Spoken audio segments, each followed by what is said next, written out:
Joining us now is a man who needs no introduction. I am thrilled right now because with us is UFC President Dana White. He is in the house. He's been president for 15 years now, which is absolutely remarkable. And Dana's here on behalf of EA Sports UFC 2 in the fight for the cover campaign to determine the next cover athlete. So in case our viewers didn't hear, he's bringing gifts, giving away a PS4 to one of you. Head over to Twitter now. Give us your best reaction to our special UFC 2 cover using the hashtag Dana White on FT. It is so good to see you. Good to see you, too. Thank you for being here with us. Long time, buddy. Long time. Talk to me about how you're feeling about the UFC now and where you guys are. I remember you and I have spoken on several occasions in the past, and, you know, I always think about you and boxing and how you usurp boxing, and in a lot of people's eyes, you guys are coming on strong. Your thoughts about where you guys are right now? Yeah, you know, it's been a great run, and considering this, to say where the UFC is right now, think about this: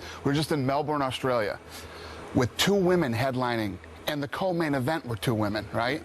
57,240 people, $9 million gate, and broke most of the records that we've ever had. So then we followed that up and went to Seoul, South Korea the first time.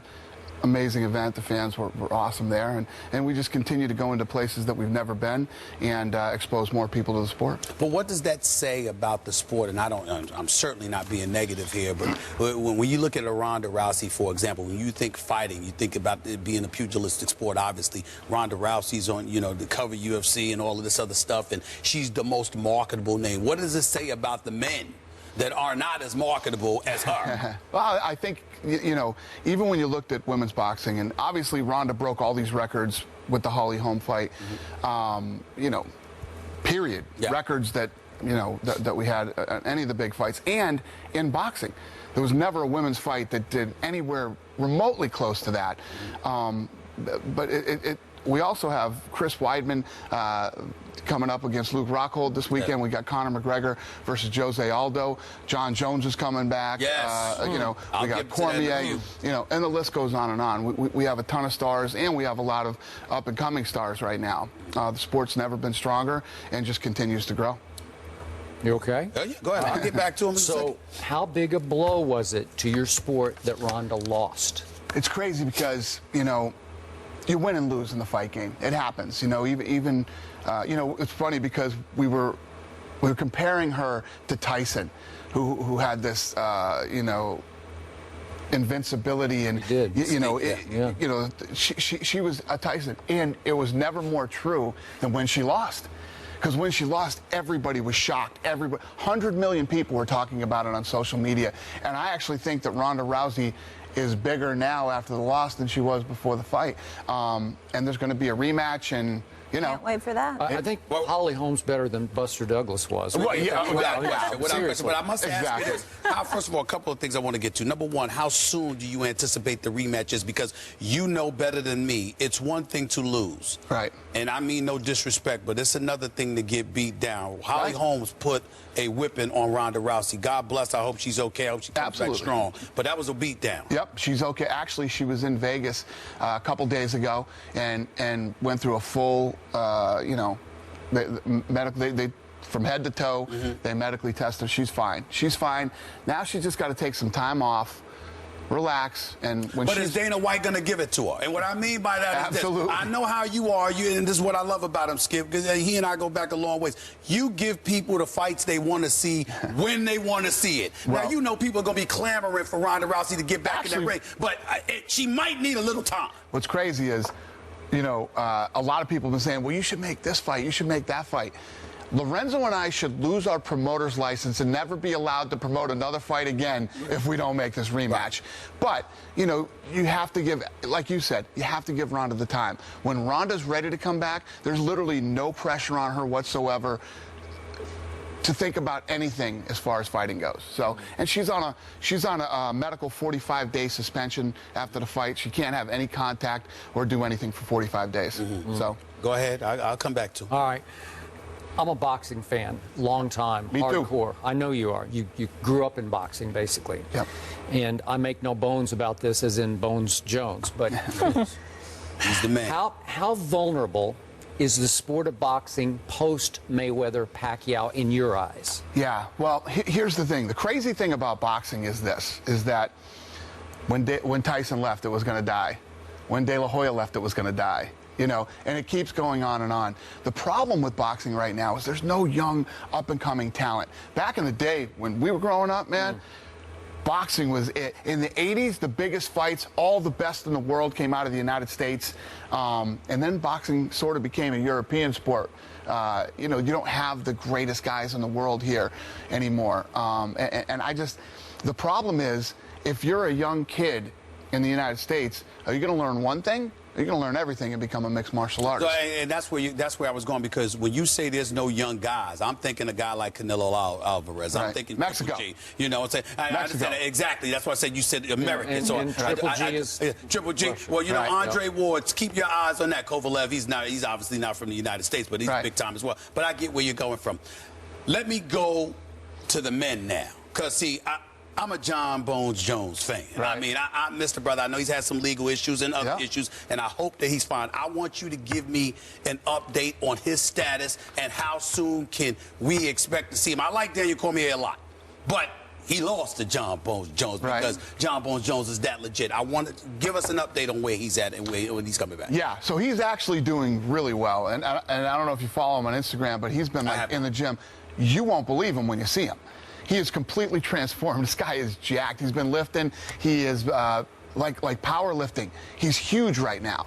So what does that mean? He's going to be a heavyweight instead of light heavyweight? Is that where we're going? No, I mean, he'll still be a light heavyweight. Okay. Yeah, he's planning on making that move to heavyweight. He definitely is. Yeah, Jones looks awesome. He's one of those freakish kind of athletes. He might be the best that's ever done it. He might be the best that's ever been in the game. You know, and he's one of those freakish athletes that could do it. I mean, look at his brothers. I mean, Chandler's having an incredible season with the Patriots right now. Team. He's a freak of nature. This guy could do anything, and it's good to see his head clear. And trust me, I'd rather see him in the gym than you know. How worried were you that was going to potentially damage the sport? I was worried about him personally because I really think John Bones Jones is a really good guy. He's been at ESPN on several occasions. I love the guy. But I was worried about what kind of impact you felt his troubles were going to have on your sport, because to some people, you're still on the come up. Right. Yeah, it's never good when bad things happen with people that are, but at the end of the day, I don't care what sport you're talking about or any other walk of life. Everybody's human, and people are going to make mistakes. It's going to happen. We deal with them. We roll with the punches. I think it matters more how we deal with these situations when they happen than the things actually happening. Got you. Tell me why I should be more interested in your sport than in boxing. Well, I think if you're a fan of combat sport, you should like both. I mean, I watch both. You know, if the right fight is on in boxing, sure, I'm watching. I'm gonna watch on Saturday night. And the same thing with the UFC. We have. It's funny because you can like boxing and you can like UFC, but there's going to be fights that we'll do that you'll be like, I'm not interested in this one. And then there's some that you can't miss. You know, so it's always going to be that way. And this sport, just like any sport, is star-driven, talent-driven. When you know you have, like, for instance, this Conor McGregor fight that's coming up, right? Yes. Conor McGregor burst onto the scene. This guy's got unbelievable personality. Yeah. He's done everything he said he would do. And he's going up against the only 145-pound champion the UFC has ever had, the pound-for-pound #1 fighter in the world, and a guy who hasn't lost in 10 years. Who doesn't want to see that fight? You know? And as far as McGregor goes, the mental warfare that this guy has. Skip. This guy, Conor McGregor. I watch him in the press conference. That's all I watch. The boy's got knockout power, no question about it. But he's the guy that goes up at a press conference and snatches the belt from the chair. This is mine. I mean, he's crazy, but you gotta love him. But I'll ask you this question because it's something that I believe, but I'm not sure. Watching UFC fights now, I think what has helped elevate your level of popularity is also that there's a lot of boxing in it.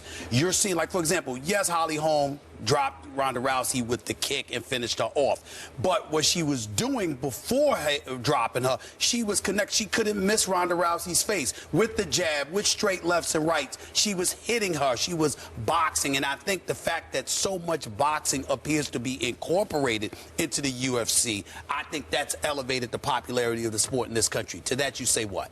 Yeah, I think that, you know, when you look at Holly Holmes, you know, everybody, she was the most decorated female boxer ever, right? She was also a world champion kickboxer. So she had both of those things and then worked on her grappling and then became 9-0 in mixed martial arts. I mean, she's the most decorated female fighter ever.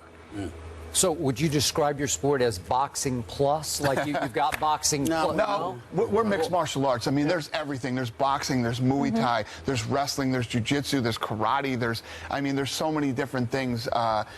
That's what makes it so exciting, you know?